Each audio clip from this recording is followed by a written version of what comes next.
اعوذ باللہ من الشیطان الرجیم بسم اللہ الرحمن الرحیم۔ مدینہ منورہ کے مضافات میں ایک جامع مسجد کے خطیب صاحب کی ایک خوبصورت بیٹی تھی جو جامعہ میں پڑھتی تھی۔ ایک دن وہ جامعہ سے واپس گھر آئی۔ گاڑی سے اترتے وقت ایک لڑکی نے اس کا چہرہ دیکھ لیا۔ لڑکی بہت حسین و جمیلہ تھی۔ لڑکے کو لڑکی پسند آئی۔ اس نے پتہ کیا لڑکی خطیب صاحب کی بیٹی تھی۔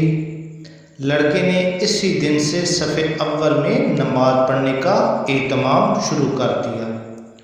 اذان سنتے ہی وہ مسجد کے دروازے پر پہنچ جاتا، نماز تک تلاوت قرآن میں مشغول رہتا۔ 6-7 مہینے تک وہ اسی معمولات کا پابند رہا۔ اس کے بعد اس نے اپنے والد سے شادی کی خواہش کا اظہار کیا۔ والد نے کہا ٹھیک ہے، دیکھ لیں گے مناسب رشتہ۔ اس نے کہا کہ لڑکی میں نے دیکھ لی ہے۔ والد کے پوچھنے پر اس نے خطیب صاحب کی بیٹی کے بارے میں بتایا۔ اس نے کہا یہ تو بہت اچھی بات ہے، امام صاحب سے ملتے ہیں۔ عمائدین محلہ کے ساتھ امام صاحب کی خدمت میں حاضر ہوئے۔ امام صاحب نے لڑکے کے بارے میں پوچھا۔ انہوں نے اسی لڑکے کی طرف اشارہ کیا۔ خطیب صاحب نے لڑکے کی دینداری کو دیکھ کر رشتہ لڑکی سے مشورہ کرنے اور رضامندی ظاہر کرنے پر قبول کیا۔ چنانچہ رشتہ طے ہوا۔ 6-7 ماہ بعد شادی ہو گئی۔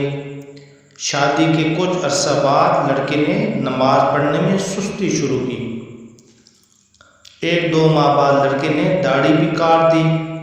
گھر آنے پر لڑکی نے سخت ناراضگی کا اظہار کیا۔ اس نے کہا کہ یہ نمازیں تو میں تمہیں حاصل کرنے کے لیے پڑھ رہا تھا،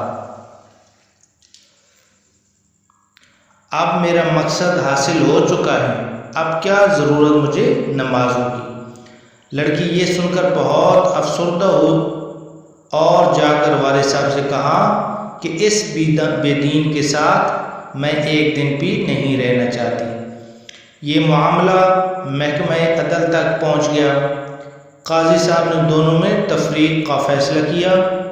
لڑکا بہت پریشان ہوا۔ اس نے بہت کوشش کی لیکن لڑکی کو دوبارہ نہ پا سکا۔ لڑکے نے ایک جادوگر سے مدد حاصل کرنے کا فیصلہ کیا۔ جادوگر نے بڑی رقم ادا کرنے کا مطالبہ کیا۔ لڑکے نے سارے پیسے پیشگی ادا کیے۔ کچھ دن گزرنے کے بعد جادوگر نے مزید پیسوں کا مطالبہ کیا۔ لڑکے نے فی الفور وہ پیسے بھی ادا کر دیے اور کہا کہ کام ہو جانا چاہیے، پیسوں کی فکر آپ نہ کریں۔ 1 ماہ کے بعد جادوگر نے لڑکے کو بتایا آ جاؤ، اپنے پیسے لے جاؤ، تمہارا کام کسی صورت ممکن نہیں ہے۔ جب وہ لڑکا جادوگر کے کمرے میں پہنچا تو جادوگر ایک بڑا چاقو ہاتھ میں لیے کھڑا تھا۔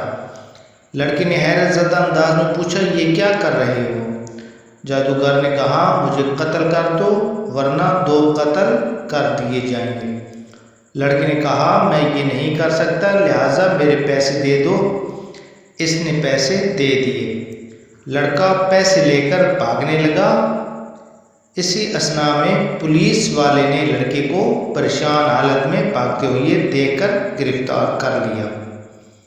پیسے بھی ضبط کر لیے اور لڑکے کے توسط سے پولیس نے جادوگر کو بھی پکڑ لیا۔ جادوگر نے پولیس کو بتایا کہ مجھے مار ڈالو، میں نہیں چھوڑیں گے۔ پولیس نے دونوں کو قاضی کے پاس لے گئی۔ قاضی نے جادوگر کو پوری کہانی سنانے کا حکم دیا۔